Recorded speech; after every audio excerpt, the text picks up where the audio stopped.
A história que irei contar no vídeo de hoje foi baseada em textos da internet de sites confiáveis e da própria entrevista exclusiva que o comandante Willem G. Hollanda forneceu à revista UFO antes do seu falecimento. Olá, seja muito bem-vindo a este canal. Se você não me conhece, eu sou a Thaís e no vídeo de hoje iremos falar sobre a Operação Prato. Bom, a nossa história começa no ano de 1977, quando, na ilha de Colares, localizada no estado do Pará, os habitantes viram suas vidas mudarem da noite para o dia, quando, do nada, objetos vindos do céu começaram a atacá-los. Sem saber o que fazer e como se defender dessa situação, muitas dessas pessoas que acabaram virando vítimas recorriam ao posto de saúde local pedindo ajuda médica. Segundo a própria doutora e na época diretora do posto de saúde, Avelaide de Carvalho, as pessoas chegavam com queimaduras de primeiro grau espalhadas pelo corpo, muitas vezes com pequenas incisões que geralmente se localizavam do lado esquerdo do corpo, e com sintomas de anemia, que variavam de acordo com a situação de cada paciente.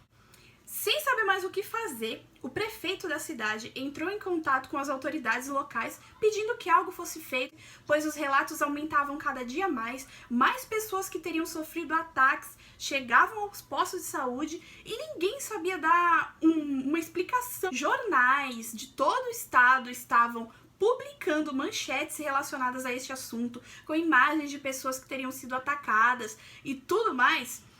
Inicia-se então o que viria a ficar conhecida como a Operação Prato.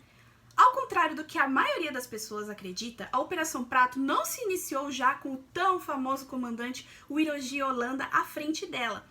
O Hollanda só ficou por dentro da operação lá por volta de novembro. E a operação já se iniciou em outubro.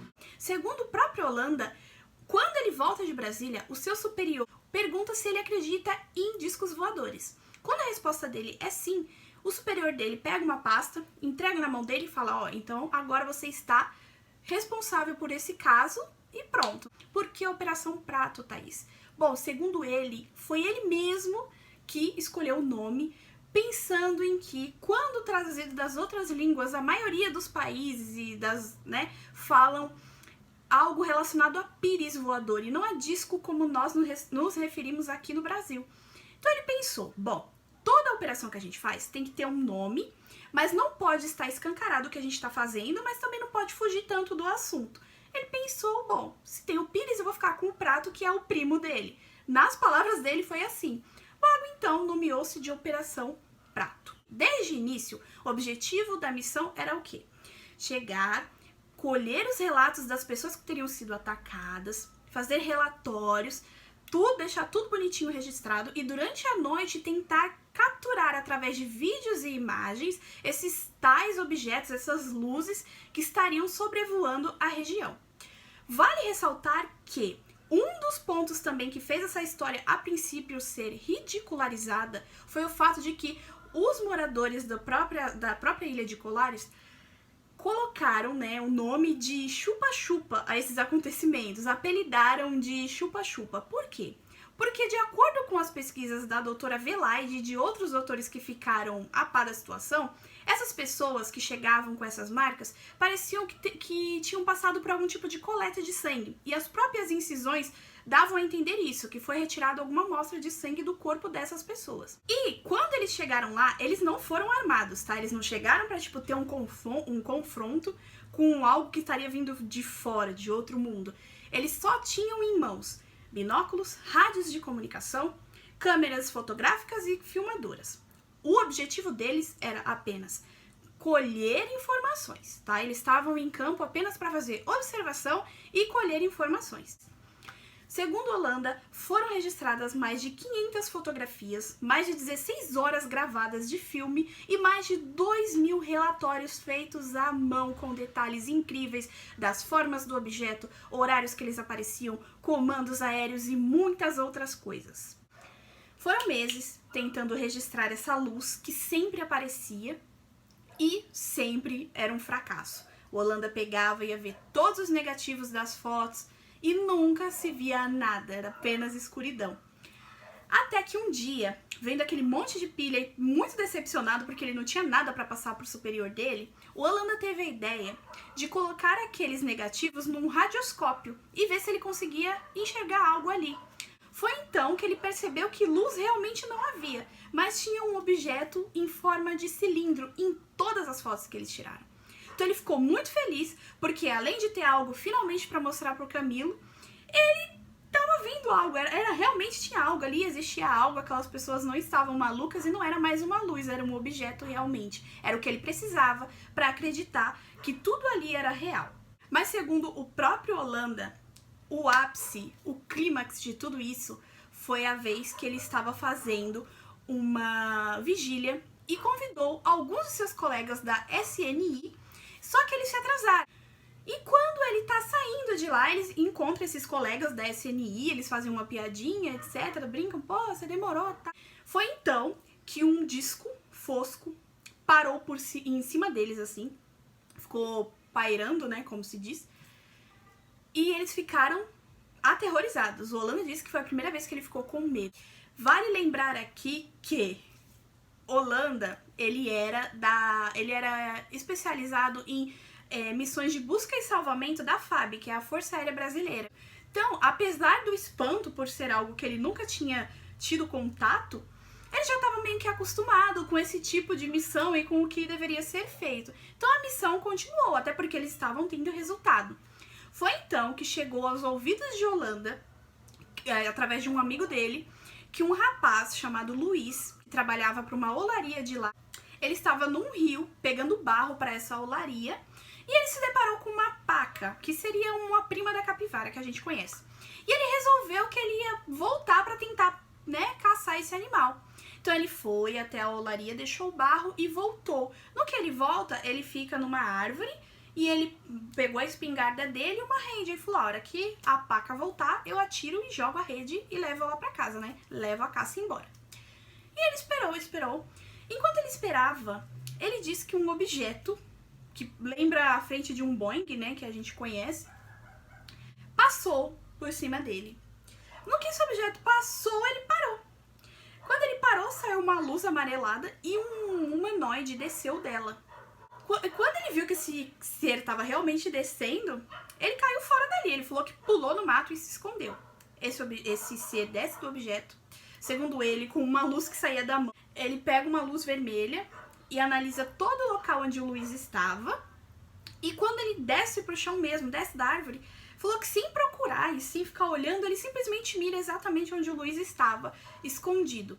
Foi aí que o Luiz começa a correr com muito medo, em direção a um barco que ele havia deixado lá próximo com um colega que tinha ido com ele e uma criança que deveria ser parente deste colega. Então ele começa a correr até lá e esse objeto vai seguindo ele. O ser volta pro objeto e vai seguindo ele. Quando ele chega bem próximo do barco, ele começa a gritar e o amigo dele nem repara nele, até que a criança vê ele e cutuca, né? Fala, ele tá chamando, o Luiz tá chamando. Quando eles viram, eles veem aquele objeto enorme. A criança e o cara pulam no rio e o Luiz se esconde do mato, que ele fala, não vão me ajudar.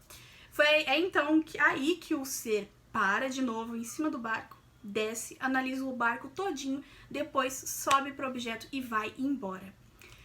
Ouvindo essa história extraordinária, o Holanda disse, não, eu quero que você me leve até esse Luiz, eu quero ir até esse rio, até esse determinado local e eu quero averiguar tudo isso, porque é uma história extraordinária. E assim ele fez. Então, no dia 5 de dezembro, Holanda vai até esse rio para averiguar toda a situação que ocorreu num determinado dia com o Luiz. Eles chegam lá por volta das 19 da noite. E o que eles fizeram? Assim que eles chegaram, o vigia da olaria, né, muito gentil, convidou que eles entrassem na casa dele, fossem comer alguma coisa, tomar um café, comer umas bolachas. O Holanda se recusa e fica do lado de fora, analisando o local e sempre atento ao céu. E os outros agentes aceitam e vão comer. Ele disse que enquanto os agentes estavam lá, ele viu uma luz amarela bem forte passando, indo em direção ao suposto local que aconteceu tudo aquilo com o Luiz. Quando os agentes voltam, ele fala, a gente tem que ir lá, eu vi a luz e a gente precisa ir pra lá agora. Então eles pegam o barco e vão até lá. A maré estava ainda um pouco baixa, né? Ainda não estava cheia. Então eles conseguiram deixar o barco em determinado lugar e ir a pé até a árvore que o Luiz estava no outro dia. Eles pegaram os equipamentos e começaram a ficar, né, lá de vigia para o céu para ver se captavam algo. O Holanda disse que eles ficaram por muito tempo, mas não conseguiram registrar nada. Teve um momento que a maré já tinha subido demais, eles ficaram com medo de perder, né, de danificar todo aquele equipamento que eles tinham. Então eles decidem voltar para o barco. Quando eles voltam, os agentes acharam que eles iam embora, mas o Holanda disse que não, que ele queria ficar mais lá. Foi então que por volta da meia-noite aparece um objeto enorme, tá? A poucos metros do barco onde eles estavam. E o objeto tinha um formato de bola de futebol, como o próprio Holanda relata. Diz que era possível ver janelinhas. Ele não disse ter visto nenhum ser, mas disse que viu muitas janelinhas nesse objeto. E esse objeto era gigantesco, tá? E ele emitia aquela luz amarela que ele sempre estava acostumado a ver na maioria dos relatos, né? Na maioria dos encontros, desculpa. Ele então ficou assim, né? Besta com tudo que ele estava vendo. Ele diz que isso está registrado, foi filmado, tá bem nítido, dá pra se ver realmente tudo que ele tá falando. E depois de algum tempo o objeto vai embora. Aí ele olhou pro pessoal e falou, é agora que eu não vou embora mesmo, a gente vai ficar mais tempo aqui. E eles ficaram. Foi quando mais ou menos entre 1 e 2 da manhã esse objeto retorna, ficando a menos metros ainda de distância do outro lado do rio. Ele disse que dessa vez o objeto estava com uma luz azul, mas que ele tem certeza que era o mesmo objeto e não o outro, mas ele não conseguia ver as janelinhas. E o objeto ficou lá por muito tempo.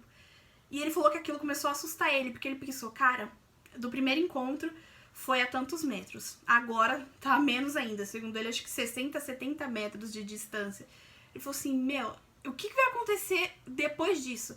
Ele já pensou, se levarem a gente embora, acabou, não tem o que fazer, né? Então, com medo, eles, depois de registrarem tudo, eles decidem guardar os equipamentos e realmente ir embora, né?